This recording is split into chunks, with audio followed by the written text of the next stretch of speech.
What's up, and welcome in to Under the Hood with Jonathan Hood. Thanks so much for downloading the podcast and checking us out on YouTube, youtube.com. Thank you so much for liking and subscribing and sharing and commenting on all our videos, our shorts, and our long form conversations. It's because of you that this channel continues to grow. It's because of you that our podcast numbers continue to grow. So thank you so much for supporting everything we do on Under the Hood with Jonathan Hood, as we're presented by Neighborhood Housing Services of Chicago. Oh, God. Yes, and exactly right. Neighborhood Housing Services of Chicago. Start your journey. Register for classes. Apply for a home loan. You can also find a home. Search for a grant. It's all there.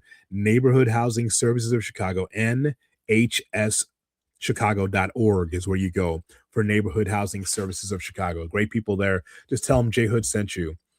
Get out of that loft. Get out of that apartment. It's time for you to start planting roots in 2026. That's why you go to Neighborhood Housing Services of Chicago. Well, you know why we're here. We're here because it's Monday, so that means it's time for J Hood and Cousin Wiley. And of course, you can pick up the merchandise for our show, whether it's t-shirts or mugs or hats. J Hood and Cousin Wiley's there. Good old Under the Hood with Jonathan Hood. There's always the trucker hat, and there's the t-shirts for the ladies. And of course, because it is pretty chilly in a lot of places in this country, the United States, and across North America, I suggest to get yourself a hoodie. The Under the Hood hoodie, make sure that you represent the show that you support, the show that you subscribe to, t-shirts as well. It's all there. Under the Hood with Jonathan Hood. Make sure that you click the description of the podcast, and it's right there in the link tree. You go there. It doesn't cost you anything to just click the link. For you just look around.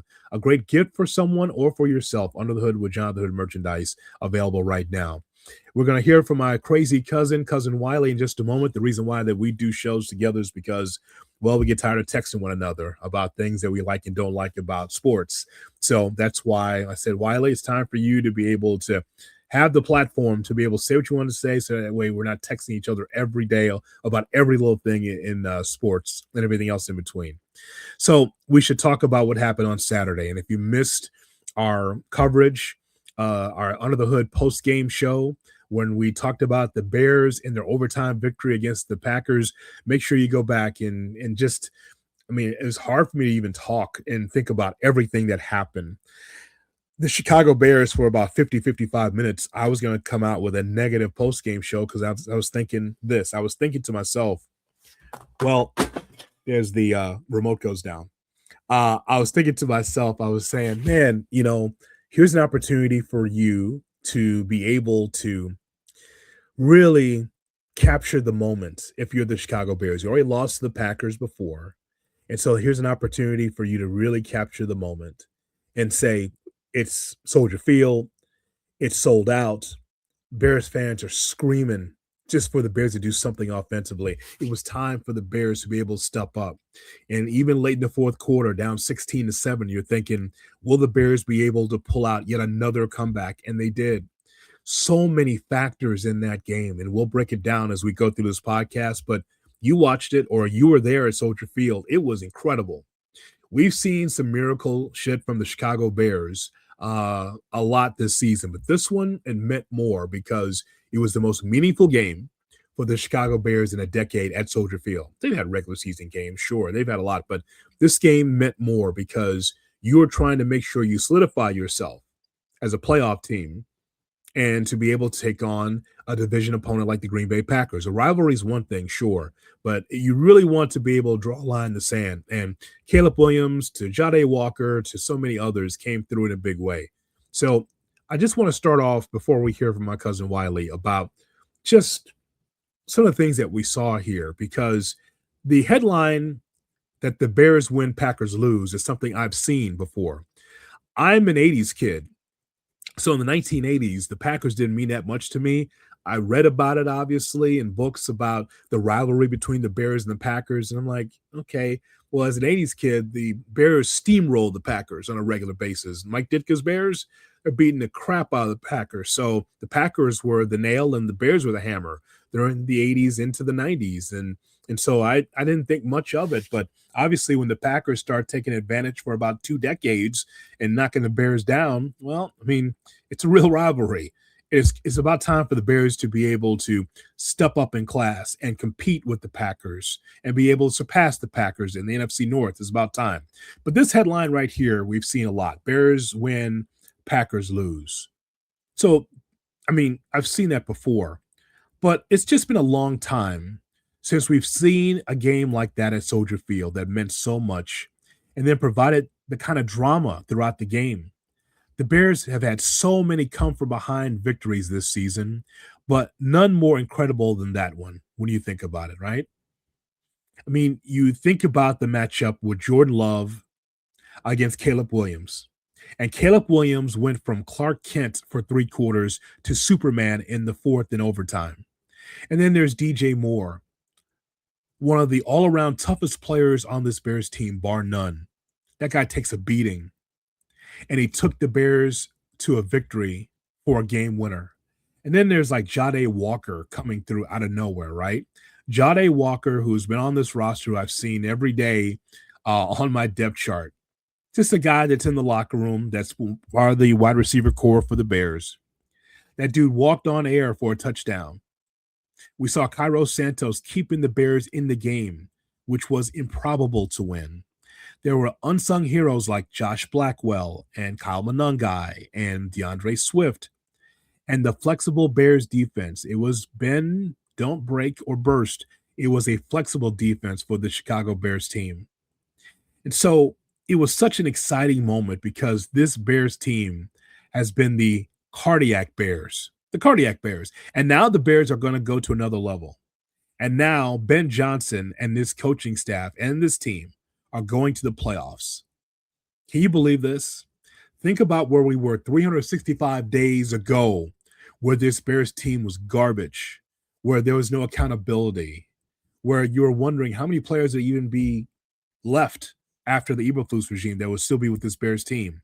There was a lot of change, but then the change was better for this team for Ben Johnson. And so I believe that the Chicago Bears have an opportunity to do some damage in the playoffs as long as they continue to believe in each other. The camaraderie that I'm hearing in this locker room, hey, we see it just for glimpses, on social media, but just the belief, the confidence that this football team has, it's incredible. You can never count the Bears out. They're going to lose games, hopefully not in the playoffs, but you're going to lose games. But there's something to be said about resolve. The Chicago Bears showed so much resolve, and they've been doing it all season, where they look less than pedestrian offensively in the first, second, and third quarter. Like, where's the offense? How come we're not running the football? Why are we being too cute? All this stuff, right? But then they find a way in the fourth quarter to have the magic. Did you notice when the fourth quarter started, all of a sudden the energy started to pick up on the offense? Oh, shit, we're behind. We better start moving. Yeah. I love that. I would love that energy in the first, second, and third quarter. I'd love to see that. But in the fourth quarter and in the overtime, that energy was there. And the other thing, too, I want to point out is about this defense. If you've listened to me even for 1 minute on Cap and J Hood, the morning show I do with David Kaplan on ESPN 1000, many of you are here because of the morning show I do on ESPN Chicago. But I talk all the time about this defense and how the defense has to be able to make plays. When they had to with Montez Sweat, when they had to with Austin Booker, when they needed to, they were able to make plays. And it's a physical defense. I was talking to Cap about this during one of our commercial breaks because I recalled the Miami Dolphins in training camp in July was talking about how physical the Bears defense was. It's like, we're just here to scrimmage. We're not here to be able to get all that. And the Dolphins were kind of like tapping out, John Cena style, right? Like starting to tap out, saying that they didn't want to deal with all that physicality because it's just practice. But the Bears showed from the jump that they were a physical team. Every game we see a bottle popper. We see a massive hit, and such a massive hit that the Bears knocked Jordan Love out of the game. Not a dirty hit, just a physical hit that was worth 15 yards, but also changed the fortunes of the Green Bay Packers in a big way. Even Malik Willis, the backup quarterback, kind of a dinged up shoulder as well, but he had to stay in the game because the third string was Josh Jacobs, the running back for the Green Bay Packers. So they didn't have another quarterback if Willis couldn't go, but the Bears injured 2 quarterbacks. Willis had to just stay in there and just kind of just gut it out. But I'm just so impressed. I'm really impressed by the Chicago Bears because it doesn't matter the outside noise. It's what Bears fans believe. So I always say on this show, you got to get in the circle, right? You got to get in that C. And in the C, you know what we believe in the logo of the Chicago Bears is that this team is a playoff team and that they belong. That's when you get into the C. That's when you start believing, yeah, you belong. It's not about, well, how long can they stay in the playoffs and what's going they're there. Think about where it was a year ago when the Bears had no chance. And now the Bears have given themselves the opportunity to be able to be in the tournament. That's all I've ever asked for. Is for the Chicago Bears to be in the dance with an opportunity. I'd rather have this than talking about the draft. My friends from OurLadSports.com that always sends me draft stuff, they send it me my whole package into my email. And and so I'm used to opening that up in December, looking through the draft notes that they already have prepared for me before they get to the Senior Bowl. They already got all the notes ready for me. There you go, Jay Hood. You know your Bears suck, so here's your draft stuff you're going to need for the spring. I didn't even open it. Don't need it yet. Don't need it at all. And because I'm watching the Bears and we're enjoying Bears football. All right, we're going to hear from my crazy cousin Wiley coming up, but just again with this Chicago Bears team.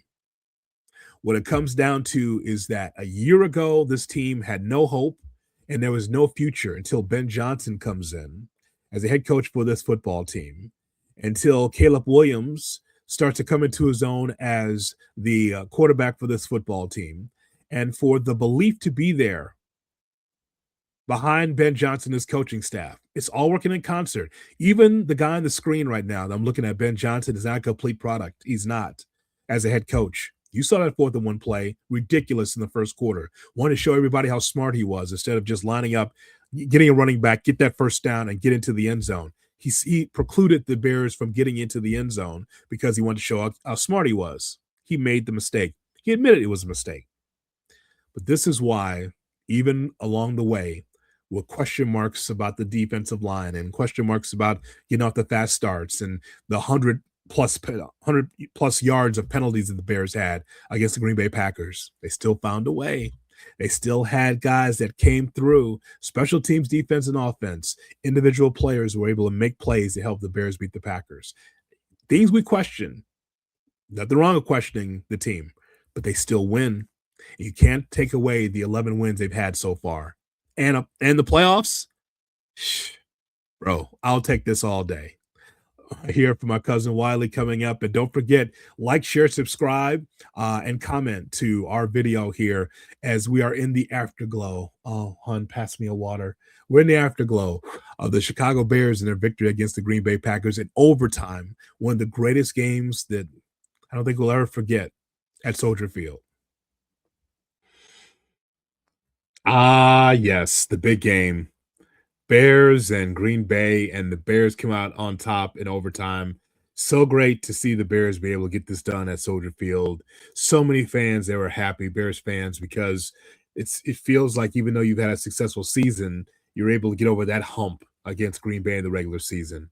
To talk more about this is my crazy cousin Wiley, with us here on Under the Hood with Jonathan Hood. Please like, share, subscribe, comment your thoughts about the Bears. First place Bears, because when we talked on Saturday, we were just talking about how terrific it was for the Bears to beat the Packers in overtime in a game that we'll never forget. But now it's official because the Steelers beat the Lions. It's the first time in the playoffs since 2020. How you doing, man? I'm doing great because we got a ticket to the Winter Dance. We haven't had a ticket to the Winter Dance in, 5 years now? Ticket to the Winter Dance, and we're looking to dance as long as we can. So dance into February. That's the goal. It is the goal. It definitely is the goal. I just want to be able to reflect with you just that game on Saturday. As I mentioned, coming in, we're in the afterglow. Okay, we got a little cigarette, we got a little water to just kind of refresh ourselves from a long night of Bears and Packers production. It was something, man, and just both teams injured, both teams hitting hard, both teams scuffling. They really want that win. Packers needed it, but the Bears needed it even more so. And so, just what are your reflections? Because we were in euphoria on Saturday, couldn't believe what we saw. Just some shocking shit, just all throughout that game. So I guess I'll start negative. Um, I think over the past 3 games, I'm counting the first Packers game, I'm counting the Browns game, and obviously Saturday night. Mm-hmm. I think Ben Johnson has struggled. I don't know if the pressure of the playoffs were getting to him, but he made some decisions, and his game plan just wasn't sound, generally speaking. And he got bailed out again. And hopefully going forward, whatever the stink of he had from coming in from Detroit and all the choke jobs they've had, hopefully he can get that out of his system, and he's gotten it out of his system because we're going to need uh, the great side of Ben Johnson when the playoffs come around, because we can't have our coach be a liability like the Shanahans when games are important, or the LaFleurs, or Mm-hmm. even the O'Connells when games are important. We're going to need our head coach to be elite, period. Not just elite during the regular season, not just elite in the games that are not as important, but elite in the biggest moments. And I feel like over the past 3 weeks, he's struggled, at least for at least 2.5 of those games, he's struggled. So hopefully we can get a better version of Ben Johnson going forward. Well, let's talk about that, because just like a lot of fans expect for young players, first year players, second year players to play elite, coaches go through those struggles too. You know, for Ben Johnson on that first quarter play where the Bears could have been able to at least get a field goal, at least. But I think that they were rallying to be able to get a touchdown. For you on that fourth down play to be able to snap it to Monangai, who's 5 foot nothing, 100 and nothing, instead of like the 6 foot Caleb Williams who is, you know, athletic enough to be able to get the ball. If the snap goes awry, he could be able to reach up, go to the left, go to the right, to be able to get that ball. You know, a lot of these young coaches want to show you how smart they are, because he will say, "Well, I liked the game plan coming in, we just didn't execute it." No, you know what I would like more? Just for you to line up and get the first down. That's all. Wiley, you don't have to show how smart you are. Just because it's in the book doesn't mean you have to go to it. It's an option, but not an option when you know you've had your struggles in the first half scoring. So, you know, like you're trying to show up LaFleur. You know how you show up LaFleur? You beat them like they did in the end. No, agree. And that's what I want to see more of. Like when you have a play, when you have an opportunity like that to score, run the ball or put the ball in Caleb's hands. All the cute stuff, it could have bit the Bears in the ass. I mean, fortunately, they were able to overcome, all the struggles in the end with a lot of luck and then some clutch play on both sides of the ball. But you need your head coach to be in it with you and not be a liability. And I felt like Ben Johnson was a liability for the most part on Saturday. He got out coached. Matt LaFleur was the better coach in that game. Hafley was the better coordinator in that game, and we paid $13 million a year for Ben Johnson to be elite. And I, granted, to your point, yeah, there is, rookies make rookie mistakes, but we also saw the Lions wet the bed 2 years in a row, in games they should have won.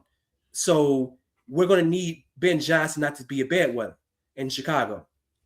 That all fair, 100% fair.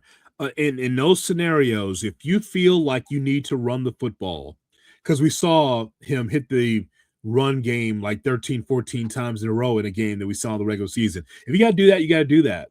And I'm sure that when he goes home at night, he goes, well, I failed. Did you win, hon? Yeah, we won, but I had to run the football 13, 14 consecutive times for us to win. Well, it doesn't matter. Doesn't matter. It doesn't matter the trick plays. It doesn't matter. What matters is that you win the football game, because when you take on stiffer talent, Cuzzo, you're going to have to line up and play at some point. And that's exactly what the Bears did in the fourth quarter and overtime. At some point, you don't have the trick plays. Is DeAndre Swift just being able to be just shifty enough to be able to get the first down? It's Monangai hitting hard.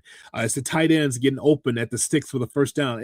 Some of the stuff is just not that difficult. But you make it difficult when you say, here's a crazy play. Watch this. They'll never see this coming. And then you fuck it up. It's kind of like, okay, just give me the first down. The fundamentals, right? We can show me the trick plays, how smart you are when you're up like 21. Like when you're up 14, 17 points late in the fourth quarter, you want to do something tricky, that's fine. But I just think that I've always felt this. The coaches that always want to be able to show you how smart they are really outdumb the room. The trick play guy, to me, it's just like, oh, we're not very good. You've seen this, Wiley, over the years where teams are just not good and just like, yeah, we got to do a trick on special teams. Yeah, we got to do that because we can't move the ball. Yeah, those are for last place teams. You don't have to do that when you're trying to win a ball game of this importance against the Packers. So just he's learning too, man. He's learning too. I know the Lions did a lot of that when he was the OC, but just like at some point, you just have to line up and play. Yeah, but Vanilla is good. Vanilla is good at times, a lot of times. And yeah, to your point, you would know. Plays, yes. You just fill Vanilla with a lot of nuts. That's one to grow on. That's good to know. Right. Right. But yeah, like if you're struggling to move the ball, okay, trick play, fine. Trick play to get things going, fine. Mm-hmm. But when you're moving the ball at will, there's no point of a trick play. Just there's no really need for it. Yeah. You just do what you can do if you're Caleb Williams. And again, I know that's all part of the package, but I totally understand this. By the way, we should be able to go through because of some of the things that happened late in that ball game. But first, let's make sure we give the flowers to Cairo Santos, the kicker. A 43-yard field goal from Cairo Santos with 1:59 remaining, and like a golfer, right? Knows how to go with the wind and be able to get those kicks. And I know people seem to push aside special teams. I don't agree with that. It's a third part of the game. As a third, unit that you really need to show production. And Cairo Santos was fantastic. No, he was. Like he made the kicks he needed to make, and then when we needed him to, a nice onside kick, he had in his bag. He went in his bag and made the kick to put the Bears in position to recover the onside kick. And, without him, we don't win that game. Without him, we don't win that game at all. So hats off to Santos. We've been hard on him as fans throughout the year because of his leg. But, in Soldier Field in the playoffs in January, February, you're not going to kick many 60-yard field goals. So you need to have a guy who's reliable, can kick with the wind, and Santos has shown that he can do that. So hats off to Santos.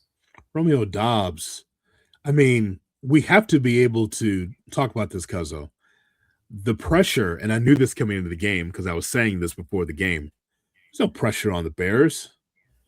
Blood pressure 120/80. It was fantastic. I didn't even flinch because I felt like the Bears could win the football game. And you could tell when Romeo Doubs bobbles that onside kick, it's like, oh, you're feeling the pressure, right?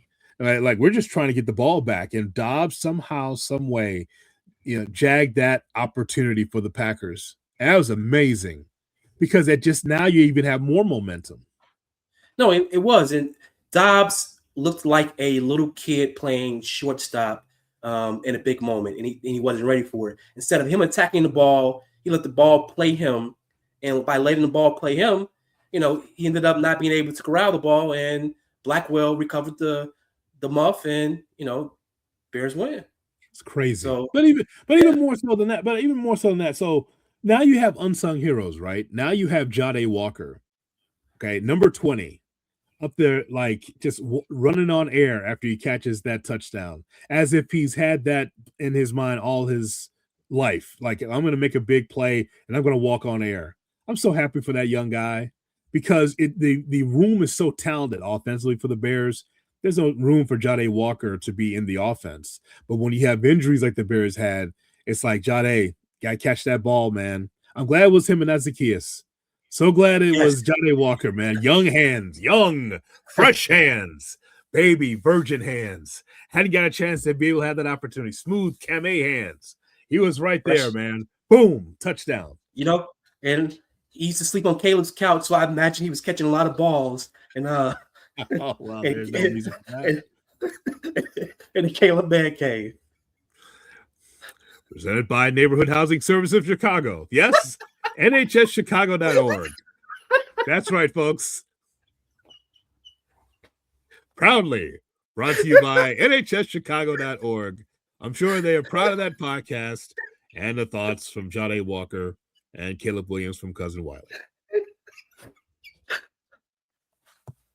That's right, folks. That's what they signed up for. Lines like that. Balls, he said. And then watching that big play by the aforementioned Caleb Williams. Speaking of balls, how about the ball that he threw to DJ Moore into the end zone? An impossible play. No, it was probably arguably the best pass I've seen him throw in a Bears uniform. So big moment, game on the line, and he just let it rip. Nice touch. So yeah, it was a clutch. It's a clutch throw, and what we've seen from Caleb, as much as we may want to be more consistent through the first 3 quarters, when the pressure's on, he doesn't crack, at all. So it's nice to have, as a Chicagoan, we grew up with guys like that. We came of age with elite stars like that. When the pressure was on, the Chicago Stars delivered, and the Bears having a quarterback that even when he's struggling or even when he's inconsistent, when it matters most, he finds a way to deliver. So great to have a guy like that. Do you need your platform for the Bears defense? Would you like to talk about this Bears defense? Because if you ever are going to give the Bears defense flowers, it would be this game, this bend don't break defense for the Bears. No, it was a Lovie Smith special from my guy Dennis Allen. It was, okay, we may give him a lot of yards, but we're going to keep your ass out of the end zone. And they did that. They did that for 4 quarters in overtime. So hats off to my guy Dennis Allen. Let me rewind. God bless Dennis Allen. God bless him. But like his game plans are sound. And I think with the Bears defense, at least the back seven starting to get healthy now, I'm going to expect, a lot of better performances from this unit. Obviously, Gardner Johnson is down, but Jalen Johnson should be healthier now. We got Tremaine Edmonds back. TJ Edwards is back. And then we have Nashawn Wright and the secondary all healthy. So we should start to see better performances from this unit and then, going into the playoffs. So hopefully, Dennis Allen continues this. But yeah, hats off to Dennis Allen and defense. I will give them credit, the Bears defense, because I've been on them a lot. I will give them credit, Cuzzo, for being able to hold the Packers offense back. I thought that they had to readjust when Malik Willis comes out there, and because I just don't know how this happens. Like, Willis comes out there and he just runs over the Bears defense by getting first downs. I mean, he wasn't damaging, but he did have an opportunity to put the Packers in position with that touchdown he threw. So I'll give Willis that much credit. But I just want to be able to let people know that what happened in this Packers game may not happen in the San Francisco game or even the Detroit game, which doesn't really mean much anymore. I could actually see Tyson Bagent starting that last game against the Lions. I mean, you already clinched the playoffs. You might want to rest some guys here or there.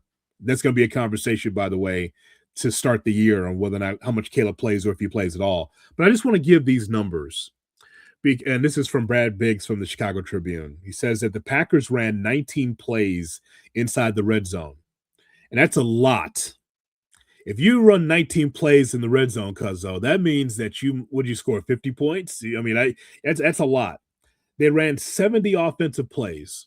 So 27% of their snaps came in the red zone. That's a shit ton of opportunities to get into the end zone for a touchdown. So you think about this. The Packers' possessions netted 46, 70, 91, 62, 64, 53, and 43 yards. That's a lot of movement offensively. It's either Jordan Love and probably a lot of Malik Willis as well. And so you would think that if as many times as the Packers were knocking on the door and they couldn't get in, I mean, give the Bears credit, but also the Packers just failed. We talk about pressure, right? Pressure. you're Jordan Love or you're Malik Willis or you're the offense and you can't get in when you had possessions of like 91 and 62 and 40. I mean, that's a lot. That's like 19 plays inside the red zone, 70 offensive plays. So what I'm saying, Cuzzo, is that you're very fortunate that the Packers were not on the doorstep and getting in time and time again. And the Bears defense came up to play, and the Packers were held to field goals for the most part. In the playoffs, they ain't gonna be a thing. Because this is not even like the 06 Bears defense, let alone 85. So just be wary. No, but this is the LaFleur and redacted Love operation. This is the second time this year they've lost the game where they did not punt in. Second time this year they did not punt in that game at all. Second time this year they lost the game they didn't punt in. So I think this says a lot more about how inept LaFleur and Love are when it comes to putting teams away. Because if, to your point, if you have 27% of your plays in the red zone and you come away with 9 points in the red zone, that's problematic. I mean, that says that you are, you're wetting the bed as a team and as an offense, and they've done that twice this year. So what can the Bears count on that in the playoffs? No. But I think the Bears were prepared for Love and therefore a mobile quarterback. And in a lot of ways, what the element that Willis provides is unique. And I think in a lot of ways, it's probably better for that offense. And the Bears were not ready for that. And even with the adjustments they made, they were able to keep it out of the end zone with the help of the win and things like that in the red zone. Mm-hmm. But he was able to move the ball at will and keep the offense off the field. So going forward, hopefully, I'm looking at the playoff teams. Hopefully, none of them have a backup quarterback that has that type of ability. But yeah, it's going to be a struggle if you can't get off the field and if the team is constantly in the red zone with 50+ yard drives every single possession. I wonder when Dunze and Luther Burden are going to be back. I wonder if they're going to play in a San Francisco game. Would be nice. Yeah. Would be nice. At least one of them. I just like the idea that DJ Moore says, I've been very patient in this offense where I'm out of the circle. And I feel like he has been out of the circle. We've talked about this, Cuzzo. Like it's about Loveland, it's about Adunze, and it's about Burton. But two of those guys are down. Others have to step up. And DJ Moore has done more than his share to be able to help this offense. And so I'm just glad that he's getting the big plays. I'm happy for him because he could just be like the average wide receiver and bitch about it and be like, how come I'm not getting this offense? Why am I pushed out? I'm here to tell you, man, it'll be very difficult for the Chicago Bears to say, DJ Moore is expendable. I know we're not there yet in the offseason, but I'm just saying, like, every time you see DJ Moore do the job, whether it's blocking downfield, making the big catch like he did, actually more than one catch. He had several big catches in that game, especially late in the fourth quarter, and that big one, that bomb that Caleb Williams threw. It'd be very difficult to say, DJ Moore, yeah, we can find you on the scrap heap. There's very few, by the way, at the wide receiver spot that are proud that would be like that would say, yeah, I'll do a lot of blocking and eventually I'll get the ball, because the wide receiver wants the ball and they want to be able to make plays and run routes. DJ Moore is doing it all. I don't know if you have as many selfless guys like him on the scrap heap just waiting to be on the Bears next year. No, and he plays hurt.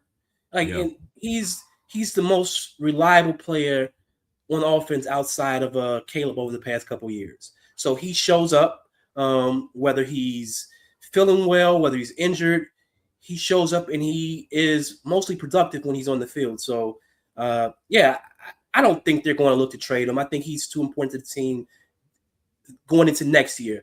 Maybe the year after that they figure something out because Burton and Loveland and all the other guys have developed. But I think he's too important to what they're doing going forward to get rid of him.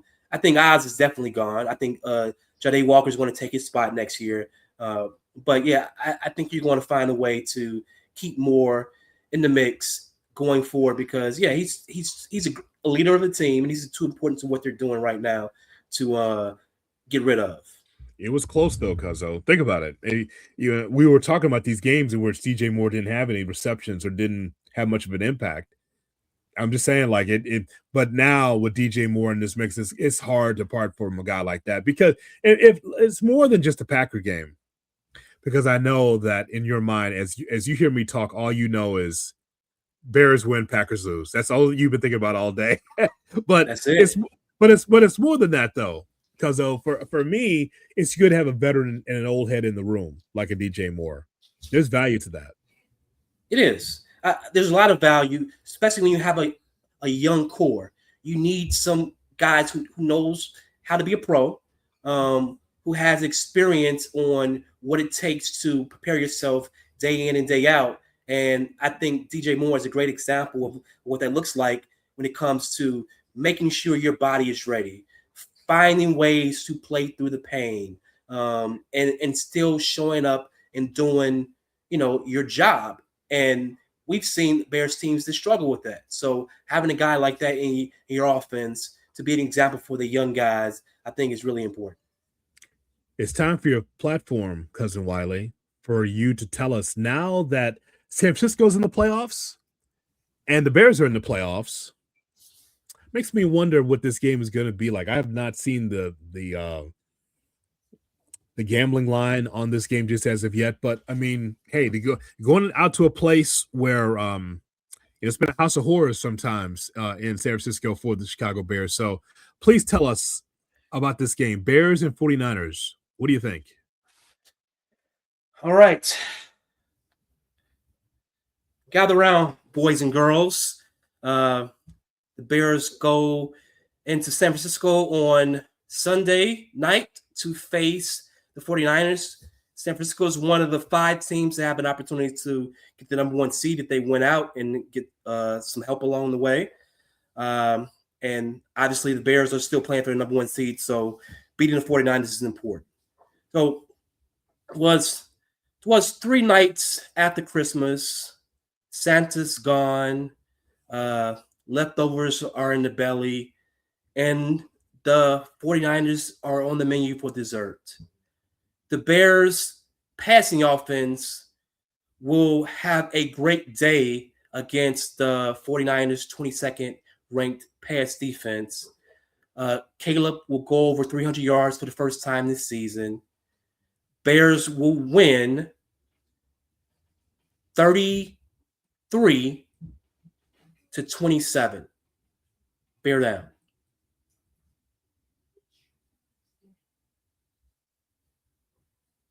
33-27, huh, Cuzzo? 33-27. How will the Bears score 33 points? UPS or carrier pigeon? Well, it's going to be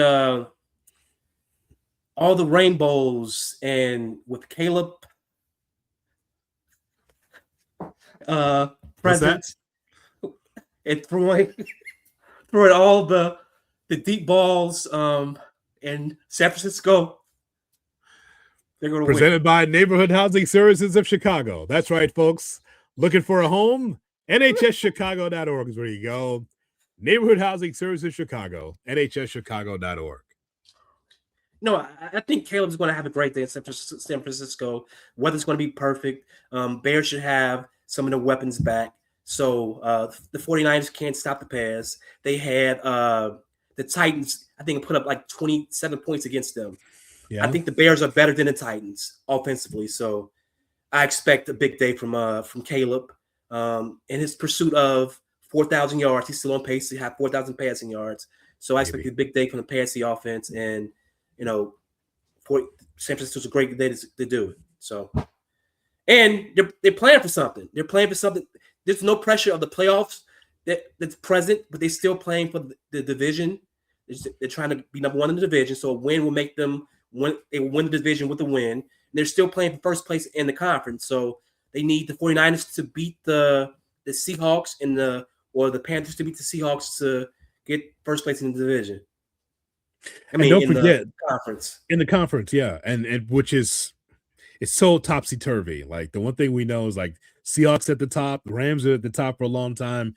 Bears got to get their footing and their positioning, that's for sure. But I mean, no matter who they play, they got to figure it out. That is for sure. And just, Ben Johnson said, play your best football in December, January. Well, coach your best football in December and January too, by the way, while you're at it. Yes. Yes. So a couple of things. One, we want to remind everybody that Wiley and I will be together after the Bears and 49ers game. We will have our post-game show live here on Under the Hood with Jonathan Hood. So you'll get the instant reaction from us with our Bears coverage right here on the Under the Hood podcast. The other thing, too, before we talk about Christmas, Cuzzo, is you mentioned earlier in our podcast about Hafley, right, the defensive coordinator for Green Bay. Yeah, I think that you and I should start the petition to get him a head coaching job and get him out of the NFC North. Yes. Like that dude is about it, man. Like let me tell you something. That young man, I don't know what kind of head coach he's going to be, but as a DC, and people will easily say, well, you had Micah Parsons. Now, before Parsons came to the Packers, remember Parsons got here late from that trade from Dallas. It was already a top 5, top 6 defense. So you got to get Hafley out. Get him a head coaching job someplace else. I mean, I think he will look good with the Titans right now. So young quarterback, rebuilding team, or he can even go to the Raiders. Great weather, they're going to have a great draft pick. They got a great tight end, a young running back, all the things he need to move the ball offensively. He has Crosby out there. So I think getting him a job in Las Vegas or in Tennessee will be perfect for him. But yeah, he doesn't need to be Green Bay. Green Bay does not need him. Let him go someplace else. That's what we want, Cuzzo. Just someplace else. That would help tremendously for this Chicago Bears team. Just someone else with a crack at it, right? Yeah. I want to talk to you about Christmas, if you don't mind. And I know we still have in mind, yep, Bears win, Packers lose. That is the big headline here. But I want to talk to you about Christmas. So Christmas is, I think, in my family, your family, and our households in particular, that's very similar. What was the food of choice on Christmas in your house? And I think it might have been the same in mine. Because our family our family shared recipes, the moms and the grandmothers, they shared recipes. So we know Thanksgiving and what the main event is. But what about Christmas? What was the main event on Christmas food wise? So we still had the same spread for both holidays. So there was really no change up from either holiday. One of the things that I enjoyed the most, I don't eat any at all now. We used to get a ham from Honey Baked Ham every holiday, but it was something about that ham was a little different than all the other hams I had eaten throughout the year. It was just better. So I enjoyed that. I was a chitlin guy. So I was a chitlin guy as a kid. Loved the chitlins. So loved, of course, put some hot sauce in that, Cuzzo. Oh my God, it used to be the greatest thing ever. Oh my God. Chitlins. But I still have a sweet tooth. So for me, it was always the pies and the cakes and the yams. That was fill my plate with those things. And I was happy. And I'm still the same way today. Just fill my plate up with the sweets, and I'm a happy man. I still got the aftertaste of chitlins in my mouth from the 90s. It's just the most disgusting thing. If you've never had it, I'm sure a lot of our viewers have heard about it or have had it. It's the thing that just stinks the house up so bad. It's just so horrible.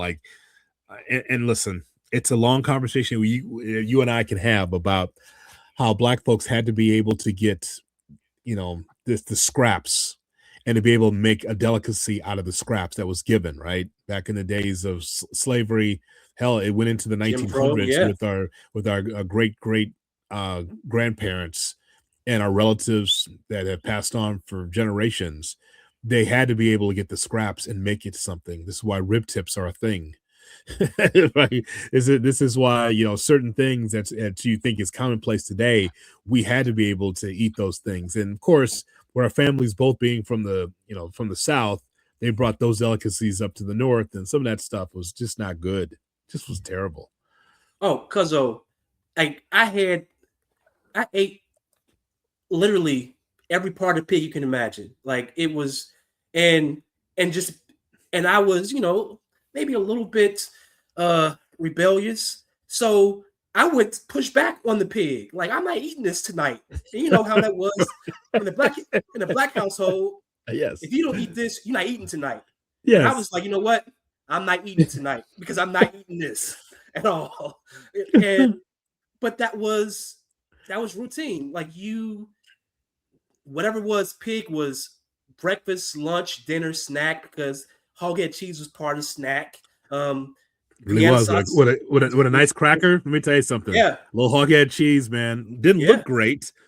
congealed into like, but that was a thing. Yeah, for sure. The Vienna sausages were part of snack. So yeah, we ate so much of the pig as kids, and it was mainly because you were dealing with family who were used to making sugar out of shit, and that's what they did. They made something out of nothing a lot, and those things were passed down from generation to generation. So we came of age, we fell into line like everyone else did, and now because we're somewhat stubborn and spoiled, we kind of went away from some of those things. But yeah, like the spread was the same in our household for Christmas and Thanksgiving, but for me, it was always the sweets. That's what I preferred. But if it wasn't the sweets, the chitlins, it was the honey baked hams, and the all those things. Let me ask you about that ham. And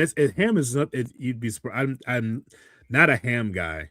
Just it's not. It's nothing I really think about. Like it back when we were kids, sure, but like now, I don't eat ham, and it's never anything that we order. And it's never on the plate. If we even go out to someone else's home, like I just don't deal with it. Did you stand in line at the honey baked ham place on Stony? So you had to Yes. stand in line for like I never did that. Like we got it from the Jules, we got it from the Dominics, So but no, we but I never stood in line. But and so to tell next. the audience, there was a long line, especially during the holidays, to get the freshest ham, right? Yes, so it was right next to the White Hand Pantry on Stony. So you would stand in line, wrapped around the White Hand Pantry if necessary, Yeah. and you would wait your turn for them to get a ham that was glazed with honey and perfectly cut into the little spiral shape or whatever else. And then you would take that home. You would pay an arm and leg for it, but you would take it home and you put it on the table for the holidays and you would enjoy it. And they don't have it. It's not on Stony Island now, but they have one out in Orland. Like I'm not going to get one, but they have one out in Orland now. You can get your still honey baked hams.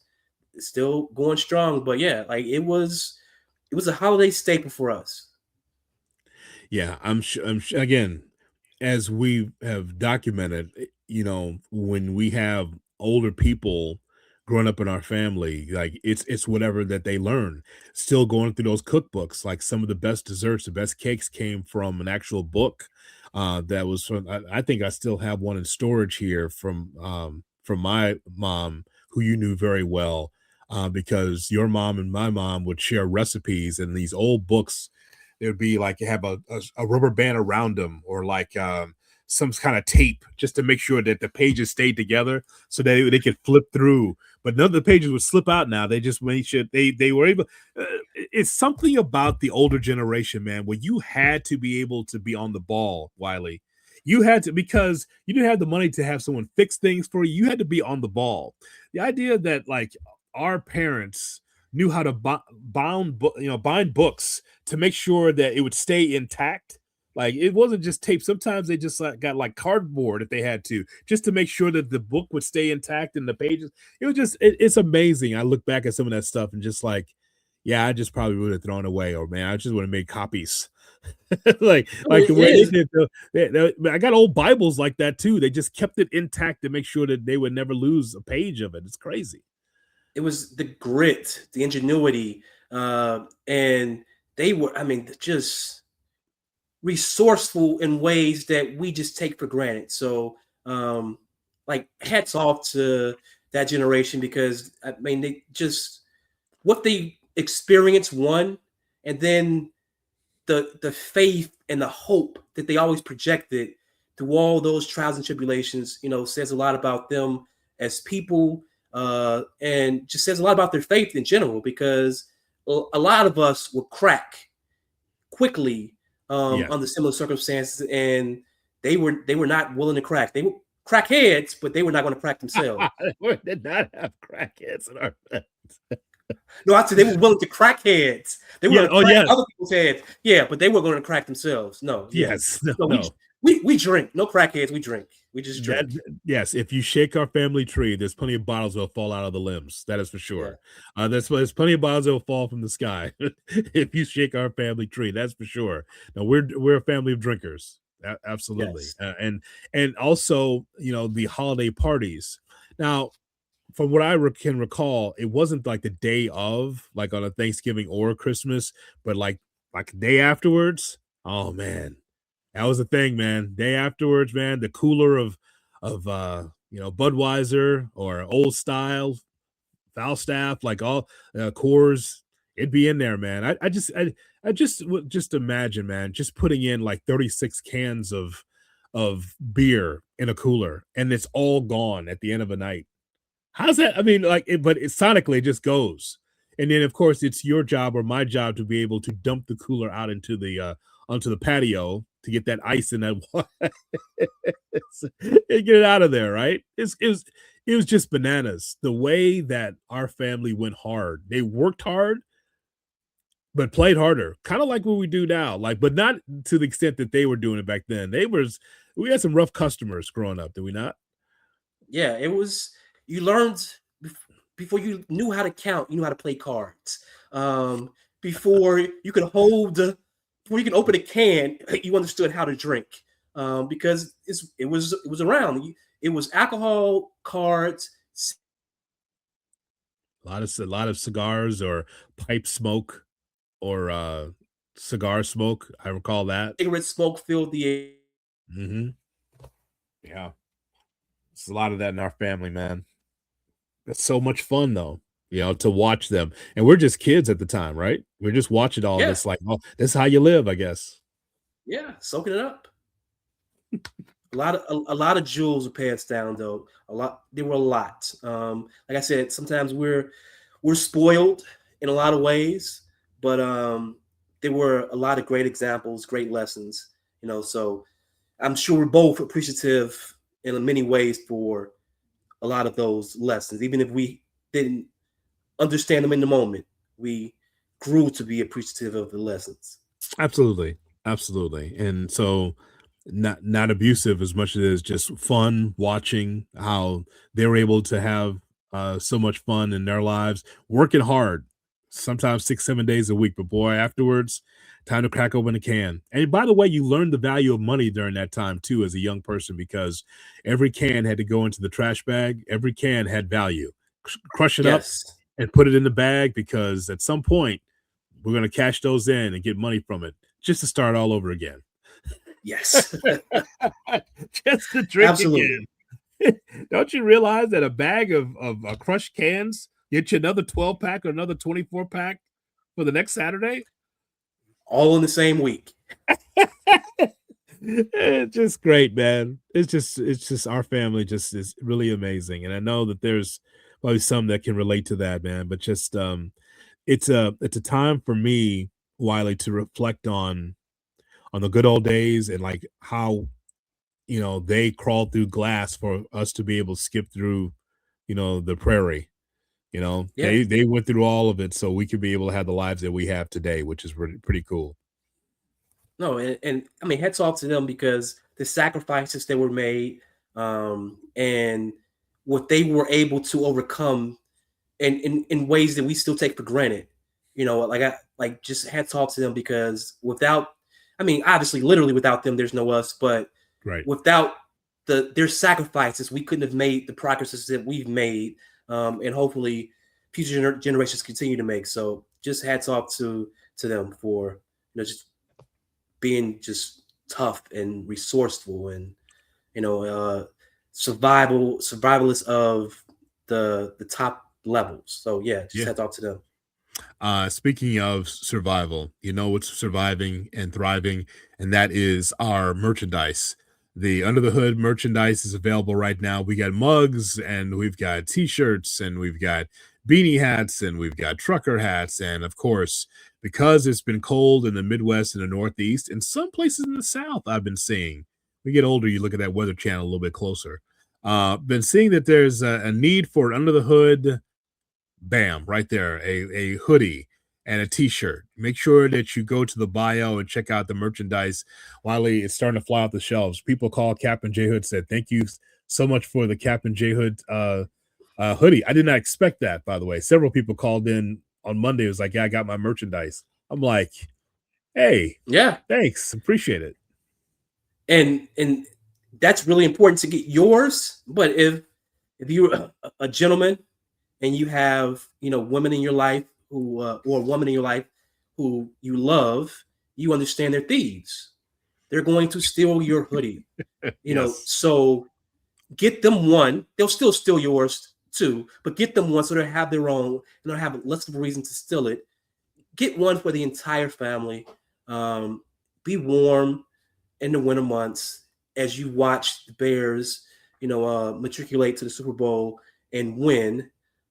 So yeah, get the family hoodies and go to work. Have your Under the Hood mug or tumbler so you can have your coffee, your tea, and in our family, like a little alcohol, a little spirit to get you going for the holiday season and for those rough months and of winter that you have to listen to your nagging boss or listen to your nagging kids or nagging spouse, whatever it may be. Little spirits will help you get through those moments. And it's best to have those spirits with another hood, mug, tumbler. And then obviously, if you're going to start working out in January, like all of us say we're going to do, and we're lying about it, you're going to want your Under the Hood water bottle. Take it to the gym, show it off. It will help you pretend like you're, exercising and getting in shape for the summer. But we all know how that ends. We stop at some point. But it's nice to have a water bottle as you're doing it. So get you another hood, stylish water bottle. And summer, put a little beer in there. It works. Such warm sentiments from Cousin Wiley, letting you know that you're going to give up, folks. That's what he's telling you right now. But please get the merchandise anyway while you give up on life. That's what Cousin Wiley just told everyone. We appreciate that. Wiley. Well, they can count on me. I won't bullshit them. They know. I'll tell them the truth. Thank you so much for believing in our audience. That always remember, just keep quitting, but buy the merchandise. That's what Wiley just said. Just like give up on life, but do it while wearing Under the Hood merchandise. That's what not life, not life, but the gym is. After a while, you go in there, you're like, this was a fun 2 weeks. That's fine. Okay. But you'll have your Under the Hood water bottle as you go into the gym. So they'll ask you, where'd you get that from?